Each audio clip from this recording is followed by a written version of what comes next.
Welcome to the Crack Podcast. You are tuning into The Deep Dive. This is where we really get into the weeds on the world's most aggressive and successful business strategies. That's right. We source them directly from, well, the battlefield of entrepreneurship, you could say, and we break them down, analyze them in detail specifically for you.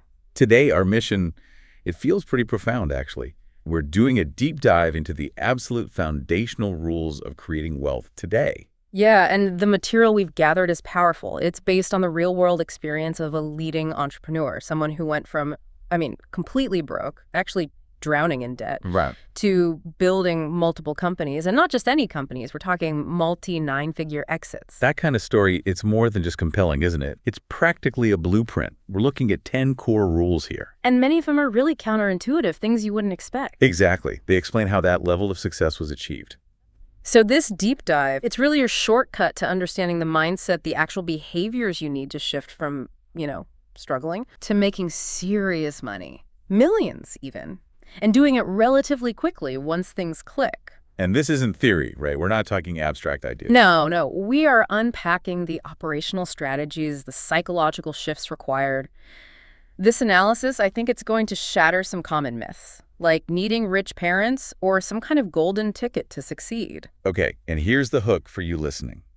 We're going to unpack why being super intelligent might actually hurt your chances of massive success. Yeah, sounds crazy, but there's logic there. And what's the real purpose of saving money? Hint. That's probably not what you think. Plus, the painful truth. The 2 years of eating shit, as they put it, that you might have to endure before you see that huge exponential payoff. It's the crucial stuff. Absolutely. So if you appreciate this kind of detailed, actionable analysis and you want to keep your edge, well, now's the perfect time. Hit that subscribe button so you don't miss any of our future deep dives. Okay, let's jump right in. The first 2 rules.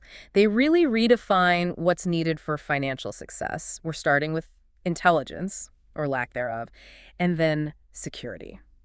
Okay, rule number 1. Let's unpack this because, wow, it challenges something we're basically told from birth. Superior intelligence is not required to get rich. It's a huge concept, isn't it? And so liberating. So many people, they hold themselves back. They think, oh, I'm not smart enough, or I didn't go to an Ivy League school. Right. The imposter syndrome kicks in hard. Exactly. But the core principle from this entrepreneur is clear. You don't need a genius-level IQ. What you do need is hard work, definitely, but also patience, lots of patience. And common sense. And common sense, absolutely. And maybe most importantly, you need to understand the rules of the game you're playing. Making money, it's a game. You got to learn the rules. There's a great story behind this realization, isn't there? Oh, yeah, it's fantastic. But back in 2016, the entrepreneur was really struggling, trying everything with their first business, gym launch, but just losing money, feeling totally defeated. Right. So they go to this business meetup feeling completely out of place, and a speaker gets up on stage.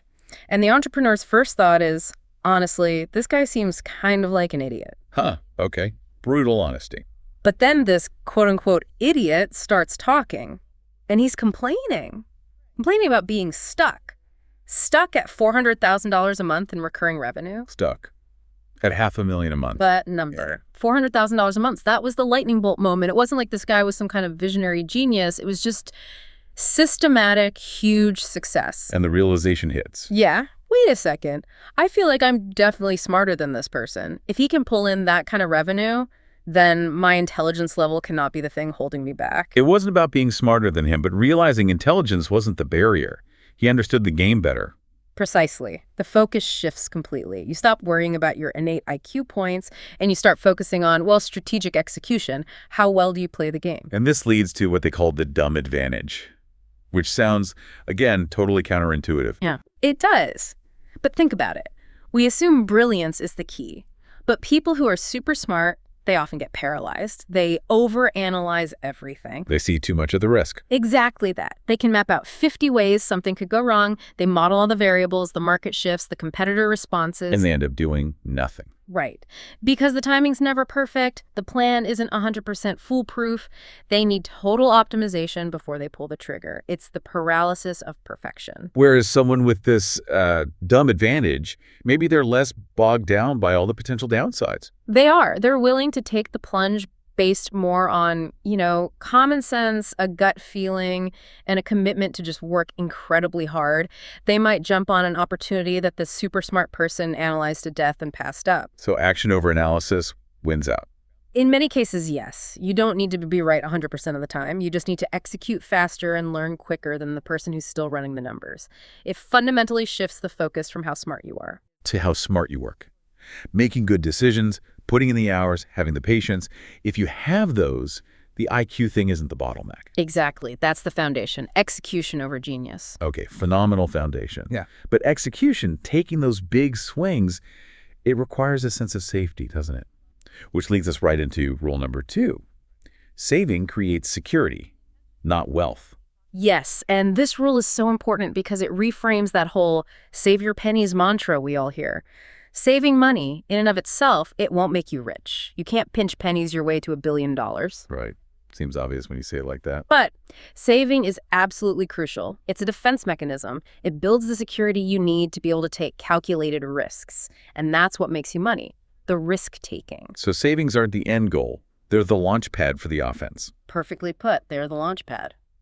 So when the money finally started coming in from Gym Launch, the entrepreneur was deep in debt. What was the actual sequence? How did they build this security? Okay, step 1, absolutely critical. Every single penny that came in above basic survival went straight to paying off all existing debt. Get rid of the drag first. That's priority number 1. Eliminate the leaks in the boat. Exactly.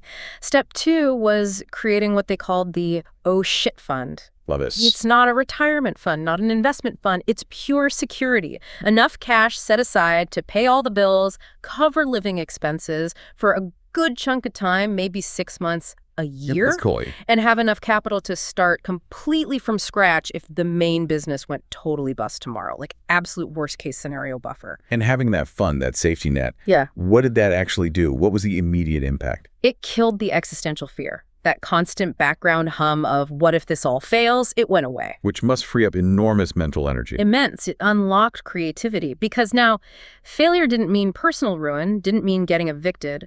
So they could look at all the money coming in not as survival cash, but as capital. Capital available purely for growth, for taking massive high-leverage risks. And we're talking massive risks here based on the outline. This security enabled them to pour, what, $4 million into starting one new company? Yep. And another $3 million into launching a really critical piece of proprietary software, a company called Allen. $7 million into new ventures. Think about the mindset shift there. They could afford to sink $7 million into things that had a very real chance of failing completely. Because their personal survival wasn't tied to that money anymore. Exactly. That $7 million wasn't rent money or grocery money. It was fuel for building future empires. Foundational stuff. If they hadn't built that oh shit fund first, Yeah. that money would have been stuck. Right. Paying down debt slowly, maybe sitting in a low-yield savings account. Or just spent on lifestyle creep. Instead, it was deployed strategically, aggressively, as fuel for potentially exponential growth. It totally reframes savings. It's not about being frugal for frugality's sake. Yeah. It's a necessary strategic asset. It allows you to focus all your attention, all your capital on the big, risky business-growing moves. It's basically your permission slip. Permission to try big things. Permission to fail even, without facing catastrophic personal consequences. That psychological freedom, it's invaluable. It directly fuels the aggressive action you need to actually create significant wealth. Okay, so we've got the foundation. Security, not necessarily genius-level smarts, Yeah.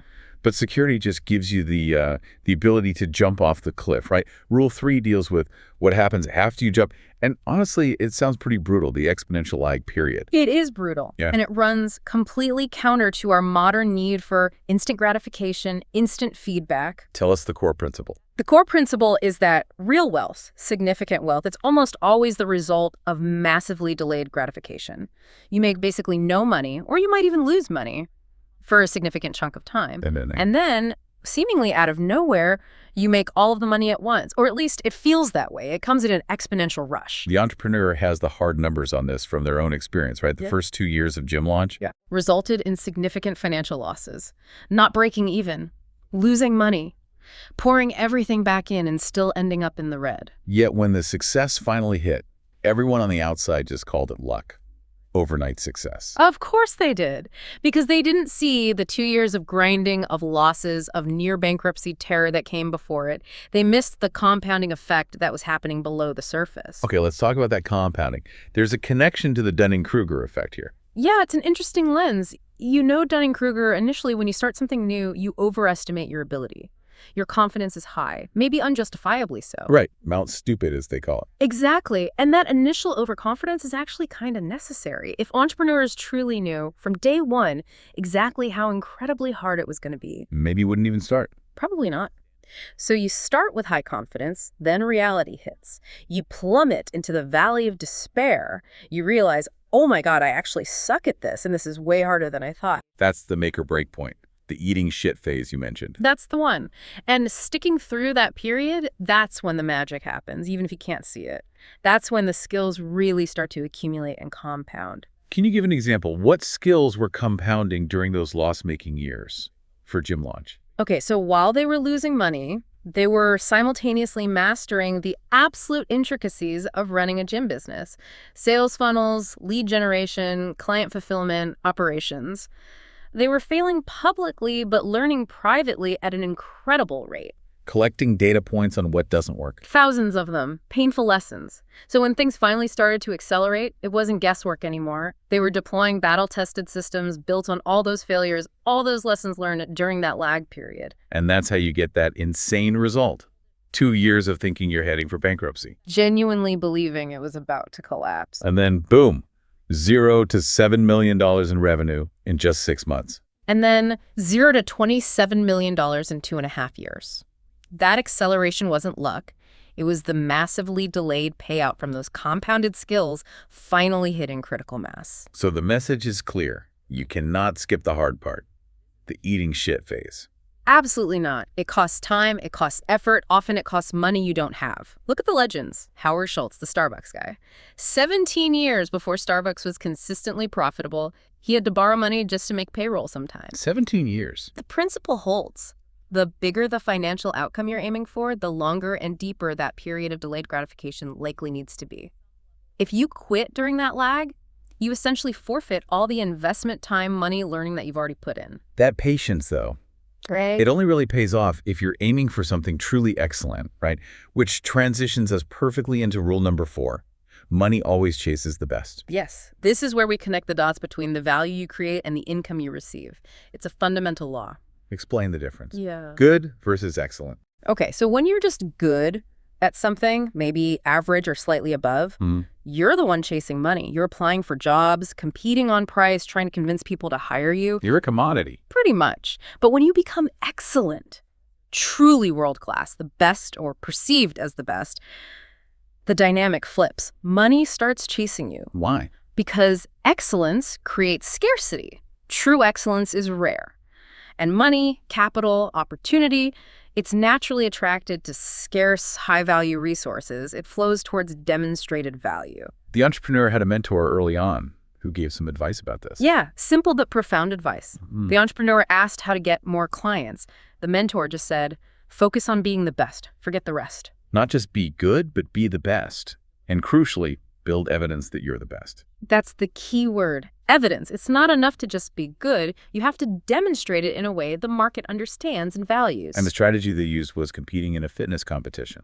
Exactly, a high-level one. Not for the trophy or the small prize money. It was purely strategic. It was about creating undeniable, visible proof that they could achieve a radical physical transformation.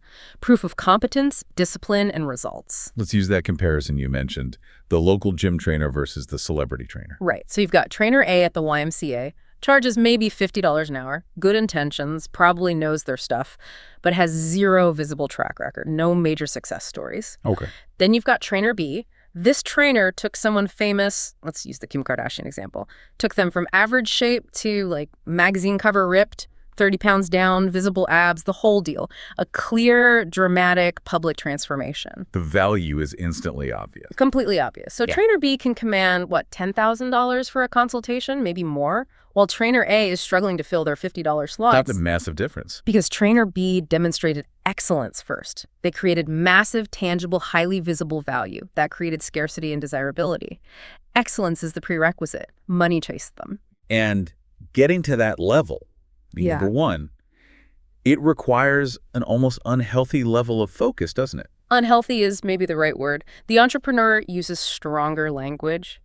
You have to be fucking obsessed with it. Wow, okay. To be the absolute best at something, it can't just be a job. It has to consume you. The money itself can't be the primary driver. Why not? Because if money's the only goal, you'll quit during that brutal lag period we just talked about. You have to be obsessed with the process, with the craft, with solving the problem, with creating the value. You have to actually like the game you're playing. The money is the consequence, the byproduct Yeah. of that obsession with excellence. Exactly. It's the inevitable reward for becoming the best and delivering unmatched value. All right, now we shift gears a bit. The next two rules are about avoiding some really common traps that can completely derail you, even if you're working hard and trying to be excellent. Rule number 5 tackles the siren song of passive income. Ah, yes. The dream, making money while you sleep. This rule's a huge reality check, especially for like the 4-hour workweek crowd. It really is. The rule is simple. Active income precedes passive income. You have to learn how to make money while you're awake before you can realistically expect to make money while you sleep. You need to master the active game first. You absolutely do. You need to understand how to sell, how to market, how to manage operations, how to create value actively before you can expect money itself to just magically work for you. And the entrepreneur learned this the hard way. There's a real estate story here. No, yeah, a classic cautionary tale. Early in their career, someone convinced them that real estate was the easy path to passive income. You know, buy a property, tenants pay rent, mailbox money. Sounds great on paper. Always does. So they bought this rink-a-dink house, as they called it, expected the checks to just roll in. And instead it became the bane of my existence. Total nightmare. Terrible tenants who cause damage, constant calls about repairs, legal liability for everything. Oh, man. Then the property management company they hired actually dropped them because the property was such a headache. Wow, when the property manager quits on you. You know it's bad. It ended up taking almost a year of stress and hassle just to get rid of the house. And it cost them $20,000 out of pocket in the process. Negative $20 passive income. Ouch. What was the big takeaway from that disaster? The realization was stark. Investing is not passive. Investing is a skill. It has to be learned, practiced, and mastered, just like building an active business. There's nothing truly passive about learning how to pick good investments, manage assets, or mitigate risk. Okay, I want to dig into why the active skills transfer better. Why is mastering active income first the smarter strategy? Because building an active business forces you to master fundamentals that are absolutely critical for successful investing. Things like how to accurately value an asset, whether it's a company or a property, how to negotiate effectively, how to assess risk properly. Skills you learn in the trenches of business. Exactly. When you build a business, you learn about cash flow, market dynamics, leverage points in deals. If you try to jump straight into stocks or real estate without that active business grounding, you're essentially flying blind. You're relying on luck or paying hefty fees for someone else to manage it, hoping they have the skills. So, the reason that rental property failed wasn't necessarily the house itself. It was the entrepreneur's lack of skill at that time in vetting tenants, managing operations, maybe even doing proper due diligence on the purchase itself. Precisely. The skill deficit was the root cause. The ability to turn, say, $1 of effort into $10 of business revenue. Those underlying skills are far more transferable to turning $1 of capital into $10 of investment return than trying to go the other way around. Makes sense. Like Warren Buffett says. Right. Before you can let money work for you, you have to put in the work yourself. You can't just outsource the fundamental skill of identifying and managing good investments, especially early on. Okay, crucial lesson. Avoid the passive income trap until you've mastered active income. Now, the second trap, this one feels more philosophical. Rule number 6, money is only a tool, not the goal. Yes, this tackles the why behind wealth creation. It's a warning against defining your success, your identity, purely by your net worth. Because if money is the only goal, you will never have enough. Ever. The goalposts just keep moving. You hit 1 million, you want 10. You hit 10, you want 100. It's an endless, unsatisfying chase. Money has to be seen as a means to an end, and you need to be crystal clear on what that end actually is for you. The entrepreneur talks about the moment the big check landed after selling their first company, you'd expect pure euphoria, right? Champagne popping. That's what we imagine. But the reality, they felt Nothing. Nothing. Zero excitement, just profound relief. Relief that the incredibly difficult, often painful process of running that business day to day was finally over. The money itself, the number in the bank account, it didn't suddenly bring happiness. It didn't change who they were fundamentally. It felt empty. Wow. That's sobering. Yeah. So if the cash didn't provide the meaning, where did the meaning eventually come from? It came the very next day. It came from realizing what that money enabled them to do. It was a tool, a powerful tool to immediately start building the next thing. Which was acquisition.com. Exactly. They launched it literally the day after the sale closed. The money found its purpose not in sitting there, but in its application being deployed to solve bigger problems, build a more impactful business, pursue a larger vision. That's the critical distinction, isn't it? Money as servant versus master. Absolutely. Money makes a fantastic servant. It can build things, solve problems, create opportunities, but it makes a terrible master. If money is your master, you'll spend your whole life chasing it, and you'll likely never feel truly fulfilled. So the challenge to the listener is? The challenge is, if you suddenly had, say, $10 million sitting in the bank doing nothing, what would that actually do for your life? Sure, less financial stress maybe, but would it make you fundamentally happier? Probably not for long. True happiness, true fulfillment it comes from. It comes from the journey, from who you become in the process of building something, creating value, mastering skills, overcoming challenges. You have to fall in love with the process, with the building, not just the potential dollar outcome. What do you want to build with the tool? That's the real question. Okay, we've tackled the intellectual traps, like thinking you need to be a genius, Yeah. and the behavioral traps, like chasing passive income too soon or making money the only goal. Now let's get into the psychological minefield. Rule number 7. If you have no money, you should have no shame. Oh, this one is huge. Shame is such a powerful, destructive emotion, especially around money. And the reality is, many people stay poor or progress much slower than they could precisely because they are too ashamed. Ashamed of what, specifically? I'm ashamed to do the necessary, often unglamorous, low-status work that's required to get started. To build initial capital, gain experience, get exposure, pride gets in the way. The entrepreneur had a really vivid experience with this early on as a hike guide. Yeah, a powerful moment. They were working an internship as a hike guide, basically grunt work. And a client they were guiding, maybe trying to be nice, but it came across wrong, said something like, "Oh, I'm just really grateful that we have people like you in this world." Oof, the subtext being... This subtext was pretty clear. This job is kind of beneath someone like you, implying the entrepreneur seemed too smart or capable for that kind of work. How do they react to that? Initially, it probably stung a bit, but then came this moment of intense clarity. They realized, my willingness to do this grunt work, this job that this wealthy client subtly looks down on, that is actually my path forward. How so? Because doing that work, swallowing that pride, it was giving them direct access to customers, insight into business processes, exposure to opportunities they would never have seen otherwise.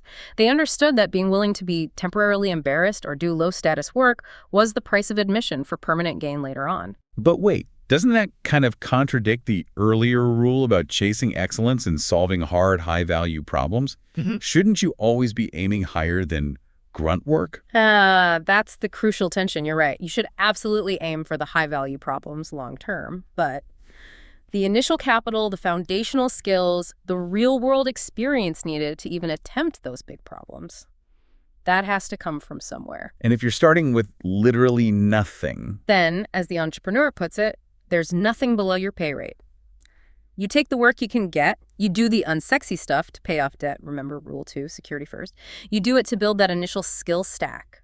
Rule 3, compounding.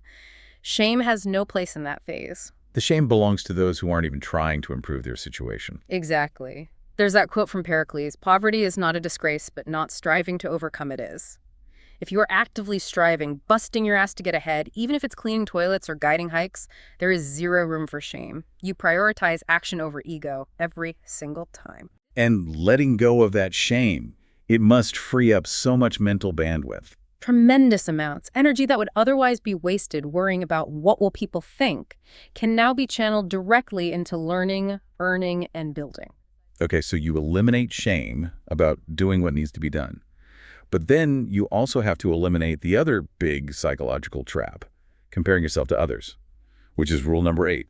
Counting other people's money won't make you more. Classic. This cuts right to the heart of the scarcity mindset versus the abundance mindset. It's such a common and destructive habit. The gym analogy here is perfect. It really is. You wouldn't go to the gym, watch the buffest guy there, and just count his reps, hoping you'll get stronger, right? It's absurd. Right. You have to lift your own weights. Same with money. Obsessing over how much someone else is making, what deals they're doing, how big their exit was. It does absolutely nothing for your bottom line. It just steals your focus, your time, your energy away from doing your work. And it goes beyond just envy, right? This mindset can actively sabotage your own opportunities.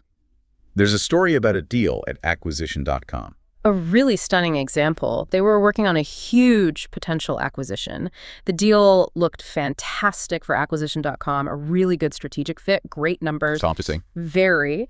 But then a new executive who had recently joined their team, someone operating from a deep-seated scarcity mentality, he found out how much the founder of the target company stood to make personally from the deal. It was a huge number, like $500 million. Okay, life-changing money for that founder. Exactly, and this executive just couldn't handle it.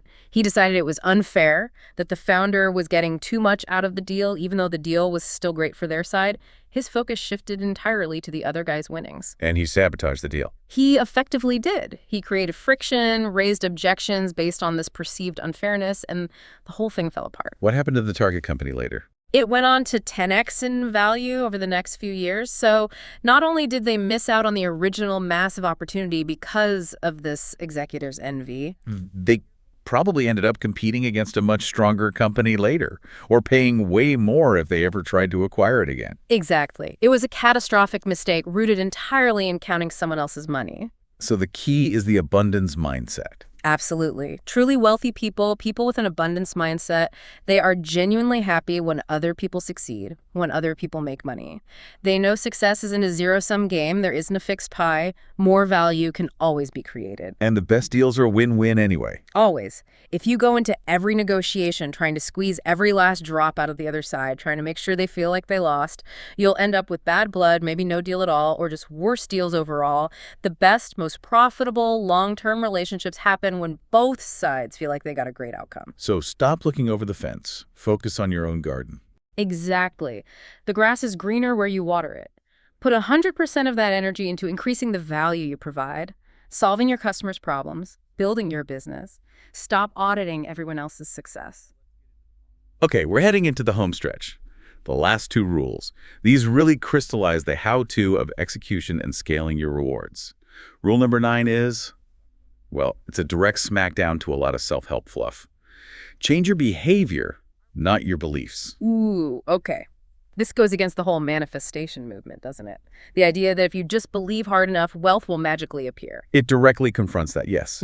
The core principle here is that poor results are almost always caused by poor behavior, not fundamentally flawed beliefs. You can't just think and grow rich in a vacuum. You have to act. The entrepreneur admits they fell into this trap early on, believing they had to fix their mindset first. They did. They read the books, got into the idea that you have to act as though money is in abundance, even when you're broke. So what did that look like in practice? It led to some, well, counterproductive actions. Like they were genuinely struggling financially, making very little money, but they started giving away groceries to homeless people, making donations they couldn't really afford. Based on the logic that rich people are generous, so I need to be generous to become rich. That was the flawed internal logic, yeah. Trying to act rich by giving away money they didn't have, hoping it would somehow change their financial reality. And the result of behaving that way. Absolutely nothing changed financially. Because the real problem wasn't their lack of belief in abundance or their level of generosity. The real problem was their behavior related to income generation. Meaning they were stuck in a low-paying, limited upside job. They weren't taking the necessary actions, the risky actions, like starting a business, creating scalable value, putting themselves out there in a bigger way. Their core income-producing behavior was wrong. Where did the clarity on this come from? It came from their now husband, who gave them some very direct, maybe tough love feedback, essentially saying, look, money doesn't care about your beliefs. It doesn't discriminate. It flows to whoever puts in the work and creates the value. The universe doesn't respond to affirmations alone. It responds to action and results. So the advice was, stop trying to manifest and start doing. Exactly. Start the business. Take the risk. Focus on changing your actions, not just tinkering with your thoughts. This completely flips the usual self-help script. Yeah. It's not belief leads to action. No, the argument here is that action leads to belief. You don't wait until you feel confident or worthy or abundant to take the necessary steps. You take the action first. You start the business even if you're scared. You make the sales calls even if you hate rejection. You launch the product even if it's not perfect. Yes. And then the small successes, the learning, the momentum that comes from doing. That's what changes your beliefs. You start to believe you can do it because you are doing it. Your confidence grows as a result of your actions, not as a prerequisite for them. Like Tony Robbins says, stay in your head, you're dead. Perfect quote for it. Success comes from physically modeling the behaviors of successful people in your field, regardless of how you feel internally at the start. Change what you do, and your thoughts and feelings will eventually align. Okay, powerful. Action trumps belief. Which brings us to the final, ultimate rule. Rule number 10. You are paid to solve harder problems. This is the grand synthesizer, really. It explains the scale of financial reward. Simply put, the amount of money you make is directly correlated to the difficulty, the scale, and the perceived value of the problem you solve for other people. You get paid in proportion to the pain you remove or the value you add. Precisely. Think about the extremes. The entrepreneur mentions people like Elon Musk. What problems is he tackling? Sustainable energy, making humanity multiplanetary, like ridiculously hard problems. Astronomically hard. Problems that affect billions of people, potentially the future of the species. By tackling problems of that immense scale and difficulty, he creates immense value and thus generates immense wealth. Okay, but that's Elon Musk. How does this apply to, the average person listening? How do you go from solving small problems to bigger, harder, more valuable ones? It's a progression. You use the example of two ventures the entrepreneur was involved with around the same time. One was an SMS chat software company. Oh, tech. Sounds complex. It was decent software. But here's the thing. It was solving a problem that was already largely solved. There were hundreds of competitors doing similar things. It wasn't a particularly hard or unique problem in the market at that point. So the result? It just kind of floated along, never got major traction, eventually sold, but for not very much. It didn't solve a painful enough, unique enough problem. Okay, what was the other venture? The other venture was a protein bar. A protein bar. That sounds way simpler than software. On the surface, yes. But this protein bar wasn't just another bar. It was designed to solve a very specific, very hard problem that plagued the fitness market. Which? The trilemma. Finding a bar that tasted great, was low in calorie carbs, and didn't cause the horrible stomach aches and digestive issues that almost every other high-protein bar did. Oh, okay. That's a hard problem to solve chemically and nutritionally. Exactly. It required significant R&D. But by cracking that specific, painful problem, offering a solution no one else had managed effectively at scale, they created immense value for a huge market. And the result for the protein bar versus the software? The protein bar company resulted in a multi-nine-figure payday. The software company, solving an easier, more common problem, barely made a ripple financially. So it wasn't about the format, bar versus software. It was about the difficulty and uniqueness of the problem being solved. The protein bar removed a specific acute pain point for millions. That's the absolute key takeaway. How much pain are you removing? How hard is the problem you're solving? Let's use another comparison. The personal trainer versus the creator of Ozempic. Okay, both address weight loss. Right, fundamentally the same problem. But the personal trainer solves it for one person at a time, requiring immense effort from both the trainer and the client. High friction, slow scale. The reward is capped, maybe 6 figures if they're very good and busy. And Ozempic. The pharmaceutical solution, Ozempic, removes exponentially more effort and perceived pain for the customer and does it at a global scale. Inject a shot, appetite decreases. Massively lower friction for the end user compared to daily gym sessions and strict dieting. And the financial rewards reflect that difference in pain removal and scale. Millions versus potentially billions. Exactly. The reward is proportional to the difficulty and scale of the pain removed. So the path to serious wealth isn't about finding a magic bullet. It's about systematically building the skills to tackle progressively harder problems. That's the journey. You have to build your skill stack. Solve small problems first. Master those. Use those skills to tackle slightly harder problems. Master those. Repeat. Like the entrepreneur's own path, from training one person to teaching gym owners how to get clients. Gym launch. Harder problem, bigger scale. The now teaching CEOs how to build and sell 8- and 9-figure businesses. acquisition.com. Even harder problem, massive value. Each step built on the skills of the previous one, allowing them to solve harder, more valuable problems. Ultimately, significant wealth comes from identifying and solving problems that others are either unwilling to tackle, maybe because of the shame, or the lag period, or simply unable to solve due to the difficulty. #tag outro. So, if we were to boil down these 10 incredibly powerful rules, the core message really challenges so much conventional wisdom, doesn't it?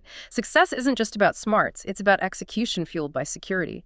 That security, your savings, it's not the goal, it's the ammunition you need to take calculated risks. And patience. Patience is absolutely non-negotiable. You have to be willing to endure that exponential lag period, that time in the desert where it feels like nothing's working. Right, because that's when the compounding is happening beneath the surface. And fundamentally, it's not about chasing dollars directly. It's about changing your behavior to align with your goals, getting rid of shame and comparison, and focusing intensely, obsessively on solving genuinely hard, valuable problems for people, removing their pain. Yeah, this whole deep dive really clarifies something for me. The path to wealth, it's not really about the money itself, is it? It seems much more about a process of identity transformation. That's a great way to put it. You don't suddenly become happier just by having more money land in your account. The fulfillment, the satisfaction, it seems to come from becoming the kind of person who is capable of creating that massive value. The strategic thinker, the patient executor, the problem solver. That internal shift, becoming that person, that's the real prize. The money is just the scorecard, maybe. I think that's right. Which leads us to maybe a final provocative thought for everyone listening, drawing directly from that last rule, rule number 10. Okay, leave us with something to chew on. Stop competing where everyone else is competing on the easy, crowded problems. Take a hard look at your current field, your industry, your skills, and ask yourself, what is the single most painful, annoying, hardest problem in this space that nobody seems willing or able to really tackle effectively? Maybe it's hard because it requires too much upfront work, or it involves dealing with something people feel ashamed about, or the payoff seems too far away. Exactly. Identify that problem, the one everyone else avoids, and then focus your energy, your obsession, your skill development squarely on solving that, even if it takes time, even if it requires enduring that lag. Focus on the hardest thing and just watch what happens to the value you create and consequently your potential rewards. Wow. Solve the hardest problem. An incredible, really actionable deep dive into the real mechanics of building wealth. Thank you for breaking all that down. My pleasure. These principles are powerful when applied. Absolutely. And thank you for joining us on the deep dive. If you got value from this detailed analysis, if it sparked some ideas, and you want to keep getting these kinds of insights to stay ahead, please do us a quick favor. Hit that like button right now, and make sure you subscribe to the Crack Podcast channel. That way you won't miss our next deep dive. Thanks for tuning in. We'll catch you next time.